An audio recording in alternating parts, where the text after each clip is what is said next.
এরকম অনেক মানুষের গল্পই জানি যারা নিজের পরিবারের কাছে সবথেকে বেশি অবহেলা পেয়েছে। আমি এরকম অনেক বাচ্চার আর্তনাদ শুনেছি যারা তাদের মা বাবার কাছ থেকে মায়া, মমতা, ভালোবাসা, যত্ন, সাপোর্ট এগুলোর কোনোটাই পায়নি। যারা বড় হয়েছে নিজের সাথে নিজেকে লড়াই করে, ভয়ঙ্কর একাকিত্বকে সঙ্গী করে, অবহেলা আর অনাদরে কেটে গেছে যাদের পুরো শৈশব।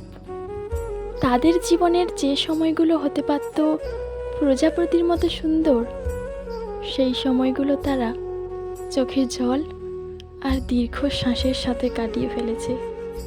একটা বাবা মায়ের সুন্দর সম্পর্ক বা পরিবারের দিক থেকে সাপোর্ট পাওয়া বাচ্চারা কখনোই বুঝবে না এই মায়া, মমতা, ভালোবাসা এগুলো না পাওয়ার যন্ত্রণাটা কত।